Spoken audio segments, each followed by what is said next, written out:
Today we're learning how to write a comparison essay. We'll start with what a comparison essay is and why teachers assign it. Then I'll show you how to choose two good subjects and why some topics work better than others. Next, we'll look at how to tell the difference between certain essay types, like comparison, opinion, cause-effect, opinion, and process, with examples like online learning versus classroom learning, or city life versus country life. Finally, I'll give you tips for brainstorming and planning, plus how to avoid the most common mistakes students make. Next, we're going over understanding comparison essays, choosing topics, and identifying essay types. What is a comparison essay? Well, a comparison essay is a common type of writing assignment in school. In this kind of essay, you look at how two subjects are alike and how they are different. So even though it is called a comparison essay, you can choose to write only about the similarities, which is a comparison, write only about the differences, which are a contrast, or include both similarities and differences in the essay. Coming up, I'll show you how to come up with strong comparison topics.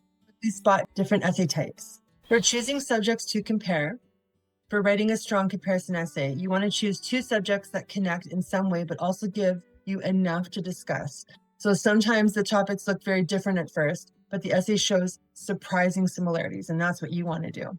Other times they seem almost the same, but the essay points out hidden differences. Comparison essays help readers see topics in a new light.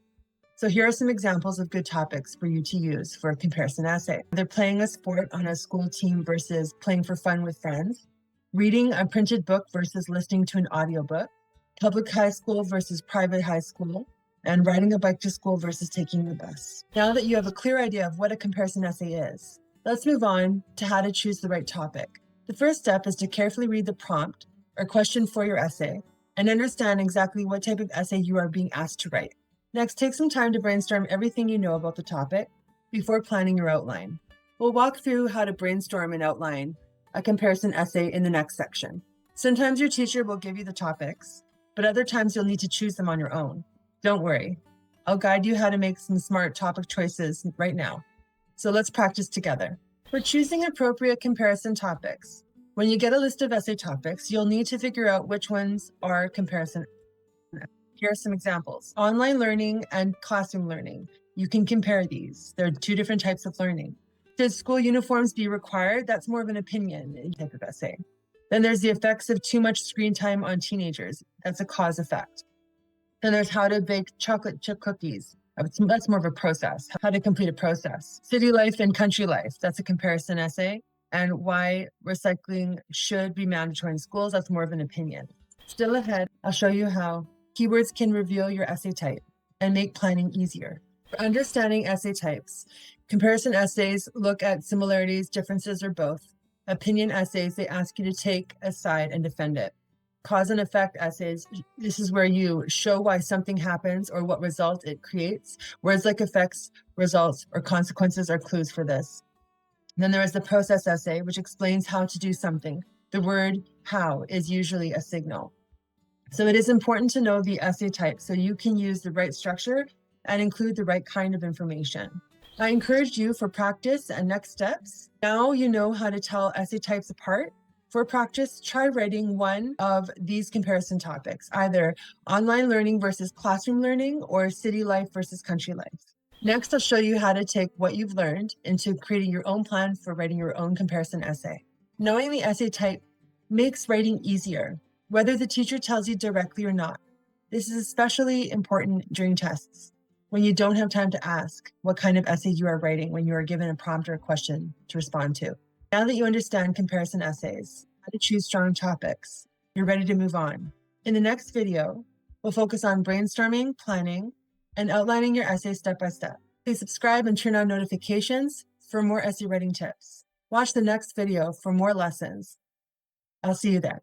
Right, today we're going to learn how to brainstorm and outline for a comparison essay. First, we'll look at why brainstorming matters and how it helps you organize your thoughts before you even start writing. Then we'll cover 3 classic brainstorming methods: mind maps, comparison chart, and Venn diagrams. And I'll walk you through each one using the example of online classes versus classroom learning. After that, we'll explore some other types of brainstorming methods like free writing, making lists, and asking simple who, what, when, why, how questions. to find your best points. So see how each method helps you with similarities and differences, so your essay is easier to write. Finally, I'll connect brainstorming to the next step, learning the two main ways to structure a comparison essay: the block method and the point-by-point method, and how to outline them effectively. Let's talk about why brainstorming matters. Brainstorming should be the first thing that you do after you have selected your topic.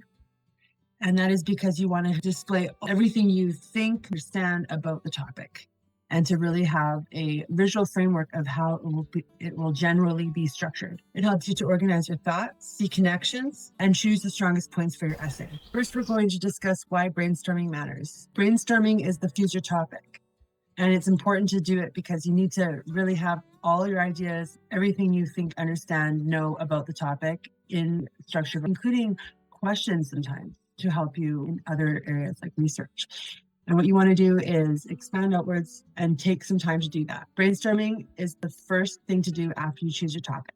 It helps you to organize your thoughts, see connections, and choose the strongest parts for your essay. Coming up, we'll walk through some key brainstorming tools: mind maps, charts, and Venn diagrams. I'll show you exactly how each one works using an example, so you can see the process in action. So there are 3 traditional brainstorming methods. Before you write a comparison essay, it is important to brainstorm before you begin. Brainstorming helps you organize your ideas, notice connections between them, and decide which points are the strongest. I'm going to talk about the 3 important ways to brainstorm now, and we'll look at some examples of each. We have mind map, comparison chart, and Venn diagram. So the 3 traditional brainstorming methods are, first of all, for the mind map, what you want to do is write your topic in the center. For example, you could write in the center of the page or center of the image on your screen. You could write down online classes versus classroom learning, and then all of your ideas, thoughts and ideas and knowledge you have about that. Branch out for each of the subjects. You could add smaller branches and specific points. So you just write your topic in the center, those are subjects, and you draw branches outward for each, connecting outwards all of the related ideas, thoughts, and information you know. And you add smaller points out of those branches for more specific points that you want to include and that you know and understand. So mind map, there's an image here on the right to show you an example of what a mind map looks like. And you could put in their online classes, you could put in classroom learning. If you were to put online classes, you'd have a branch out from there saying flexible schedule, and then you'd have one saying tech use and another saying independent learning.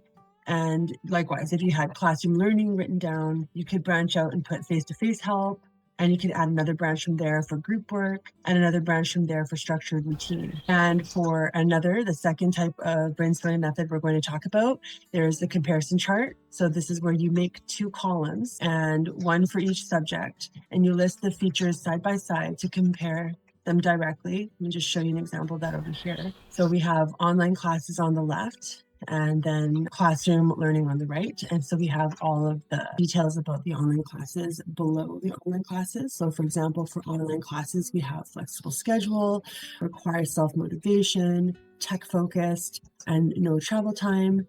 And likewise for the classroom learning column, we have the fixed daily schedule, teachers keep students on track, more face-to-face interaction, and commuting to school. So you would have them side by side in columns like this. And it's important because so what you're doing then is you're drawing that table, the table of the 2 columns with the 2 headers on top, and you're writing down the traits, the qualities, or the features for each in there. And the other type of brainstorming method is the Venn diagram. And this is where you draw 2 overlapping circles like this, and you on the left would put the unique traits of the first subject, and on the right, the unique traits of the second subject. And in the center, anything overlapping is what they have their similarities. So we have online classes on the left and classroom learning on the right. All of the facts and details about online classes that we want to include, that we know about, are study at home, flexible schedule, including you could put like any questions you might have for research. And then the classroom learning, you would put structured routine, in-person discussions, and in the center, what the online classes and classroom learning have in common. So provide teachers assignments, learning outcomes. So there's all the details and they're mapped out in that structure. So just keep in mind that you draw the 2 circles, and on the left, you need subject A. On the right, unique traits and characteristics of subject B, and in the middle, similarities. And then you draw it like that with your thoughts and ideas and information. And still ahead, we'll explore even more brainstorming tips, like free writing lists and guiding questions. These quick methods will give you plenty of ideas to build your essay. And there are some other brainstorming strategies. In addition to the other three, we also have free writing, where you just set a timer for 5 minutes and write down freely all your thoughts, points, ideas, knowledge. And then there's listings, so you put bullet points from a list top down. And there's also questioning, where you write down some questions and answers, like for who, what, when, where, why, and how, to uncover details from that subject, those subjects, or that subject. By brainstorming first, you'll never sit down to write without knowing what to write about, or what to say, or what to discuss in your writing. You'll have instead a clear set of ideas and to work with when you are writing. Now you've seen why brainstorming is actually essential and how different methods can help. In the next video, we'll take your mind map or your brainstorm, and what we'll do is we'll outline it step by step into the correct structure for the comparison essay or structures. Subscribe and turn on notifications so you don't miss more essay writing lessons. Check out the next related video for more lessons, and I'll see you there. Today we're learning about comparison essays and how to organize them. First, we'll look at the two main methods, the block method and the point-by-point method, and why the structure you choose matters. Then we'll walk you through outlines using the topic middle school versus high school, so you can see exactly how both methods work. Next, we'll talk about how to decide which method fits best, depending on your essay topic. After that, we'll practice with hooks, thesis statements, and topic sentences, so you can start your essay strong and keep each paragraph focused. We'll also learn how to use transitions and supporting details to make your writing flow smoothly. Finally, I'll give you some practice assignments that takes you step by step from brainstorming your ideas to revising your first draft. Let's jump into a lesson about comparison essays, how to outline block method and point-by-point method. So for organizing a comparison essay, you want to keep in mind that there are two main ways to structure a comparison essay. There's the block method and the point-by-point method. So with the block method, you're making sure that you are writing about all the points first for one subject in body paragraph 1, and all the points you want to make about the second subject in body paragraph 2. But in the point-by-point method, it is where you talk about both subjects side by side within each body paragraph, but each body paragraph is focused on each point. The main thing you want to keep in mind when it comes to the points of comparison are that you want to focus on the 3 points of comparison. So you got the two subjects always, and then you have 3 points of comparison, 3 ways that you are categorizing the comparisons. So for example, for a topic about middle school versus high school, we could talk about homework load as point 1, extracurricular activities as point 2, and teacher expectations about point of comparison 3. So when it comes to the block method example, for an example outline, you want to keep in mind that introduction is always going to be consistent here with the comparison essay type. For the introduction paragraph, you have, first of all, the hook, then you have connecting information and the thesis statement. And in that thesis statement, you want to mention the 2 subjects that you're comparing, and then the 3 points that you are comparing them based on. So for example, your thesis statement might be, though middle school and high school are very different experiences, important similarities exist in homework load, extracurricular activities, and teacher expectations.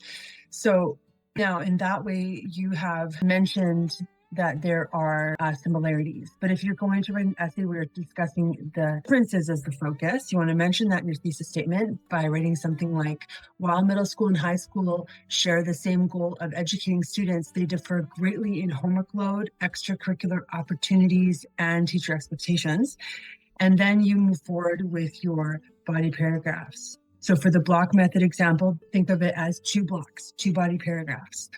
So body paragraph 1 would then, for example, focus on middle school, because in the thesis statement, you mentioned middle school first. And then it's going to discuss within body paragraph 1, the 3 points of comparison. So for example, you'll have, because you mentioned them in these order, the 3 points of comparison in the thesis statement, you're going to want to go ahead and write, for example, point comparison 1, homework load, point of comparison 2, extracurricular activities, point of comparison 3, teacher expectations. So you're writing about these 3 points of comparison in this body paragraph focused on middle school, and then you move forward in body paragraph 2 in a similar manner, whereby you are talking about the second subject. So here you would be discussing high school, and then you're mentioning the 3 points of comparison, again, in the same order: homework load, extracurricular activities, and teacher expectations. Okay. Now, when it comes to the point-by-point method example, it's the introduction is the same type of introduction you could write for a point-by-point method example as the block method example. So they're both introductions are the same way. And so you, in this case though, you're focused on the 3 points of comparison as the focus for each body paragraph. So for example, body paragraph 1 is about homework load for the two subjects, middle school and high school. Body paragraph 2 is about the second point of comparison, extracurricular activities, focused on both middle school and high school. And then same with body paragraph 3, we go then to point of comparison 3, which would be teacher expectations, and then focus on middle school and high school in this type of example for the point-by-point method example. Still ahead, we'll practice building the other parts of an essay, such as how to write hooks, thesis statements, and topic sentences, or which types to choose from as examples that you could structure your hooks, thesis statements, and topic sentences from. You'll then see some examples and test which ones work best, so you'll know exactly how to start and build your essay. So for practicing hooks, thesis statements, and topic sentences, you want to keep in mind that strong essays start with a clear hook, connecting information and a thesis statement. For both type of introductions for the block method and point-by-point method. And what we're going to do is we're going to look at some examples of each and practice choosing the best ones. And then we're going to move on into topic sentences that guide your paragraphs and connect back to. And so let's start with choosing a hook. So you are going to read this introductory paragraph with me, and we're going to decide which hook is the most effective. We're going to write our answer down on the line provided or in your notebook and be ready to explain your choice. So for this one, middle school versus high school, this introductory paragraph, a student's perspective. So this is the title, middle school versus high school, a student's perspective. And we want to choose the right hook that would go here before the remaining aspects of the introduction paragraph. So let's read. High school is often described as a major step up from middle school, but in reality, middle school gives students valuable practice for the challenges ahead. Both stages of school offer unique experiences, but they also share some surprising similarities. Though middle school and high school are different, important connections exist in homework load, extracurricular activities, and teacher expectations. So we want to choose A, B, or C. What would be a more appropriate, a best decision for the hook that we would choose? A, have you ever wondered what makes middle school and high school so different, yet so alike at the same time? Or B, middle school and high school both prepare students for the real world. Or C, students often talk about how high school feels like a big jump compared to middle school. Which one would you choose? Take some time to read. You can pause this video and take some time to read this paragraph, this introduction paragraph, and decide the best hook.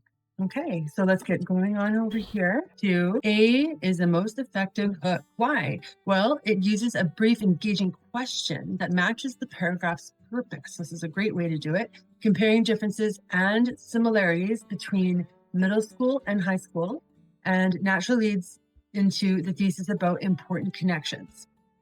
So remember, B though, it was too broad and generic. It sounds like a claim about purpose, not a lead-in to compare contrast specifics. So you can jump back to B and see that.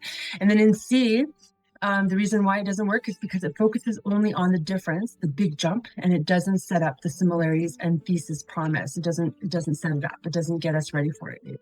It only focuses on just the difference, and that wouldn't work in some cases with thesis statements. So we don't want to do that. Okay.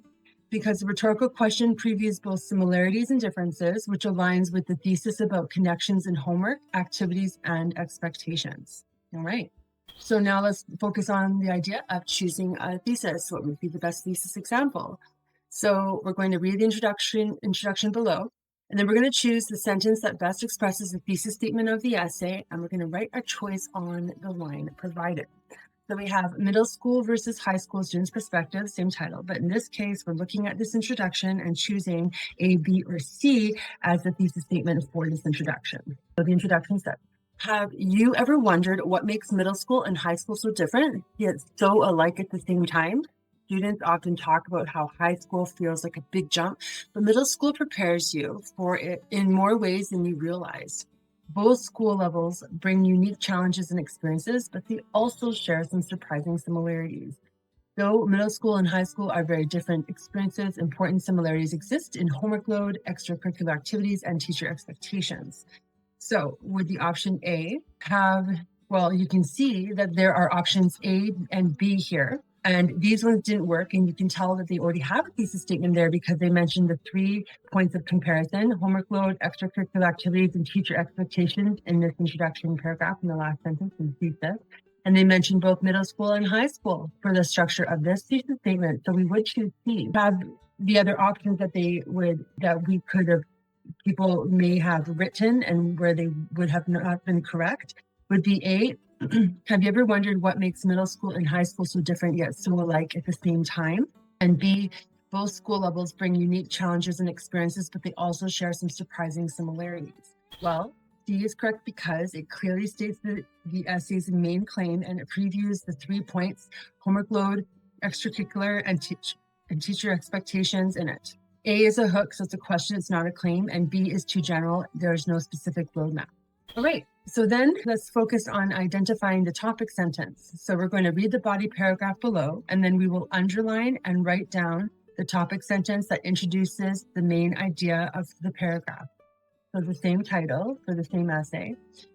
For the body paragraph 1, we have already the topic sentence written here as the first sentence in this body paragraph 1. And this is a good example. And it is: in middle school, homework starts to become a bigger part of a student's life compared to elementary school. And then the remaining aspects of body paragraph are: students are often expected to complete assignments in different subjects, such as math worksheets, reading journals, or science projects.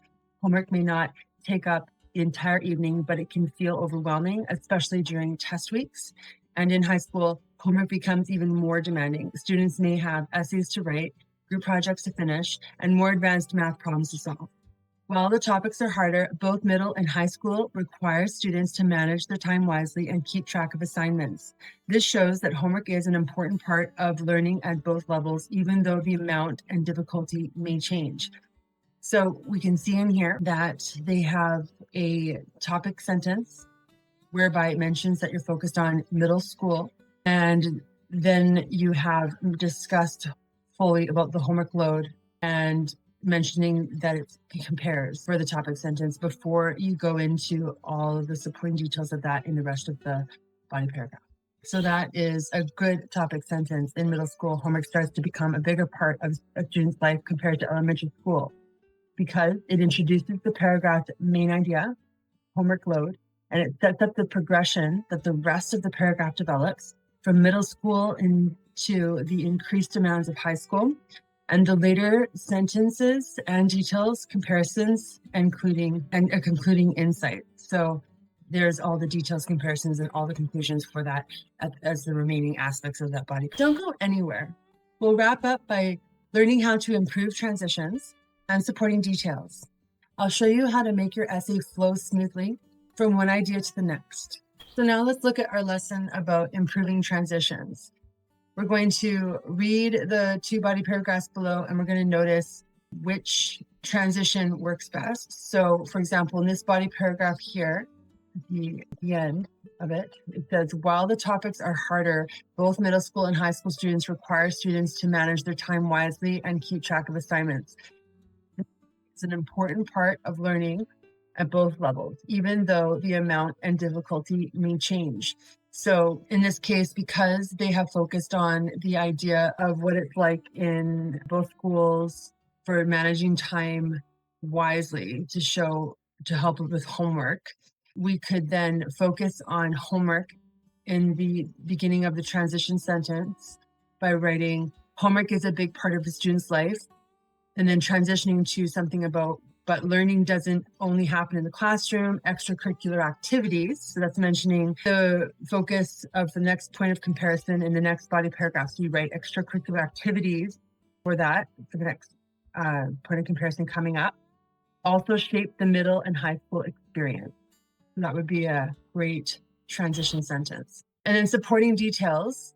In the essay that we took some excerpts from, middle school versus high school students' perspective, each point of comparison will be explained with supporting details.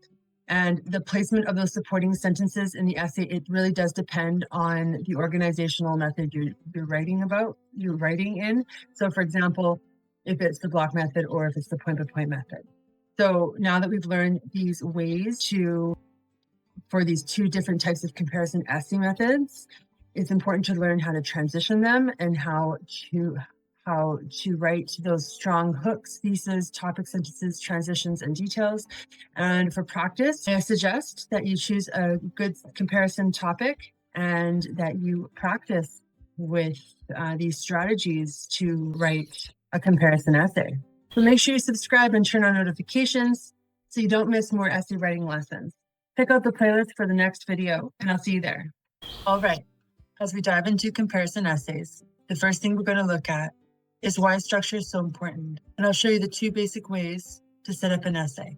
Then we'll check out some clear examples so you can see how the block method works and how the point-by-point method works. After that, we'll figure out how to choose the right method for your own comparison topic, so you always know what to do.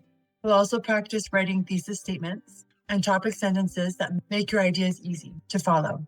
And finally, I'll share a quick checklist that many students forget, but it can take your essay from okay to awesome. So let's get started. And now we're going to talk about comparison essays, and we're going to go over some grammar and sentence structure for it. Let's first start with connectors and transitions.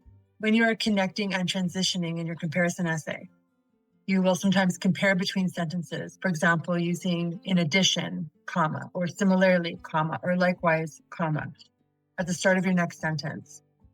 So here are some examples of putting these into practice for the transitions. So, and the first example is middle school students often have several homework assignments each night. Similarly, high school students are expected to complete daily homework, but usually in greater amount. Another example is basketball teaches teamwork and strategy. Likewise, soccer helps players learn to work together to reach a common goal. And a third example is reading novels can strengthen vocabulary. In addition, writing essays helps students practice organizing their ideas clearly. So for connectors and transitions, sometimes we're comparing within a sentence as well. So when we are doing this, here are some examples of what kind of usage we would complete here. So we've got compare to plus noun, the same plus noun plus as plus adjective, adverb plus as, like plus noun, not only blank, but also blank, both blank and blank, or subject and verb, comma, and subject and verb, comma, too. So these are the formats for when you're comparing within a sentence for connecting and transitioning. So some examples are a tablet is light compared to a laptop. The math problem has the same answer as yesterday's problem. Is your backpack as heavy as mine? That story is like a mystery novel. She not only finishes her homework, but also studied for her quiz. Both basketball and volleyball are team sports. Alex plays the guitar and Maria plays the guitar too. So that's how we apply these patterns, sentence patterns, to have connectors and transitions here. Additionally, sometimes you have to do contrasting, especially for a comparison essay. So between sentences, some ways that you can do this is by going conversely, comma, however, comma, on one hand, comma, on the other hand, comma, in contrast, comma, or nevertheless, comma. So some examples of putting this into application are many students enjoy working on group projects. Conversely, some prefer to work alone.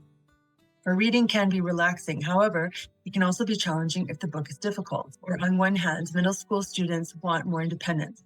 On the other hand, they still need guidance from teachers and parents. And soccer requires teamwork. In contrast, running races usually depend on individual effort. And it was raining heavily. Nevertheless, the soccer game continued. And some examples of how to have connectors and transitions within a sentence are for these structures, although or whereas or while plus subject plus verb, or subject plus verb, comma, but subject plus verb, or unlike plus noun. So let's put this into practice. So here are some examples. Although the test was difficult, the students stayed calm and did their best.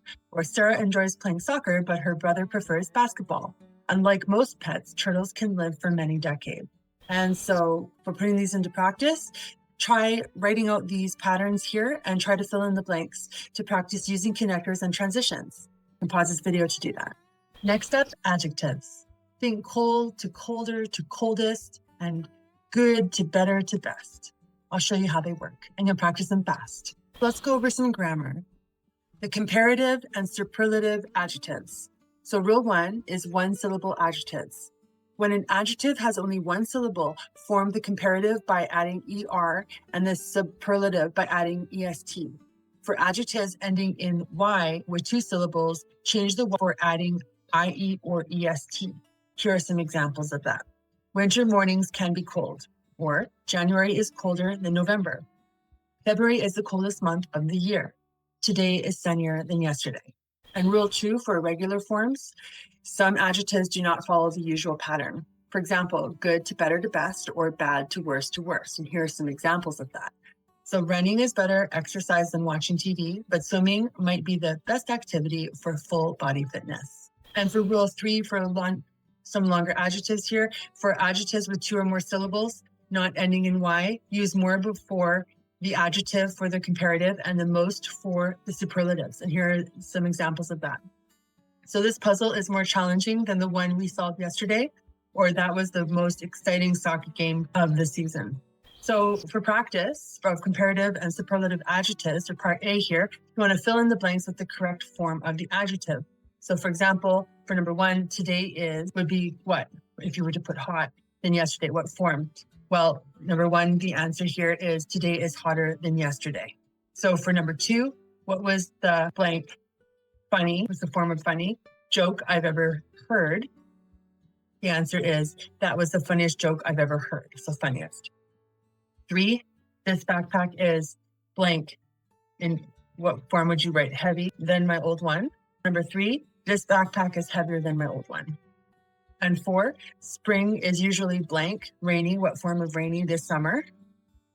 4, spring is usually rainier than summer. And 5, she is the blank, what form of good, singer in the school choir. She is the best singer in the school choir. And 6, the math problem is blank, what form of difficult than the last one? The math problem is more difficult than the last one. So here is a challenge extension, a mini paragraph writing assignment for you to consider, to do for your own practice. Here are some instructions. So write a short paragraph, 4 to 6 sentences about one of the topics below. Use at least 3 comparative or superlative adjectives in writing. And be sure to underline the comparative or superlative forms. So here are some topic choices. Number 1, comparing 2 or more sports. 2, comparing 2 different seasons of the year. 3, comparing school subjects you take, or 4, comparing different types of pets. So try to write mini paragraphs to practice these extensions and how to write connectors and transitions within your writing. Here's an example of something that works. So if the topic was seasons of the year, we could write, winter is usually colder than fall, but summer is the hottest season of the year. Spring is often rainier than summer, which helps flowers bloom. Many students think summer is the best season because there's no school. However, fall can be the most colorful season with all the leaves changing. So here's some grammar, so some parallel structure. What we should talk about here is this explanation. 1 is list of words. When you write a sentence with items in a list, make sure each item uses the same part of speech. So for example, if you start with nouns, keep the rest as nouns. If you start with adjectives, keep them all as adjectives. Here are some examples. The school library provides resources such as books, computers, and magazines, 3 nouns. Or the soccer game was fast, exciting, and intense, 3 adjectives. And another explanation, something else I want you to keep in mind, are lists of phrases and clauses. So parallel structure also applies when you write longer parts of a sentence, such as phrases or clauses. Each item should follow the same pattern. So here are some examples of that. The coach explained that players must arrive on time and that they must bring all equipment, 2 noun clauses. Or the city is popular with tourists because of its historic landmarks, lively festivals, and beautiful parks, 3 noun phrases. And to stay healthy, teenagers should eat balanced meals, exercise regularly, and get enough sleep, 3 verb phrases. Before we wrap up, we'll put it all together. Block and point-by-point method outlines. You'll see exactly how to set up your intro, body, and conclusion. Then run a fast final checklist to polish your draft. So comparison essay block-by-block method outline. You always want to start with, first of all, knowing your topic, and then you want to have your introductory paragraph. You want to have a hook, connecting information, which also shares the background information. the thesis statement, which mentions 2 subjects and 3 points of comparison in that thesis statement. And then it will have 2 body paragraphs for the block method. So for body paragraph 1 in the topic sentence, you want to mention the first subject and then the 3 points of comparison and provide details about those 3 points of comparison. And then in body paragraph 2, you want to mention the second subject and the 3 points of comparison, and then the details for those 3 points of comparison. You want 68 sentences within these body paragraphs. And then you have your conclusion paragraph, where you restate the thesis statement in different wording, you summarize the body paragraph, and you provide a conclusion sentence. For the comparison essay outline for the point-by-point method essay outline, you want to have your introductory paragraph the same here, whereby you have the hook connecting information and thesis statement in the same manner, and the conclusion paragraph in the same manner. However, there are 3 body paragraphs if there are 3 points of comparison. So body paragraph 1 focuses on point of comparison 1 and mentions all the details about the point of comparison 1 for both subjects in that body paragraph 1. Likewise, for body paragraph 2, you now talk about point of comparison 2 as the focus, and you discuss both subjects for the point of comparison 2 in the body paragraph 2. And then in this case, for body paragraph 3, you're going to have the point of comparison 3 is your focus of this third body paragraph, and you're going to mention details on subject 1 and 2 for this body paragraph for this type of structure of point-by-point method comparison essay. And here is a checklist that can help you to review over your how to revise and edit your comparison essay or essays at this level before you hand something in to be marked or graded for feedback. Thanks for watching. Subscribe for more essay writing tips and see you in the next video.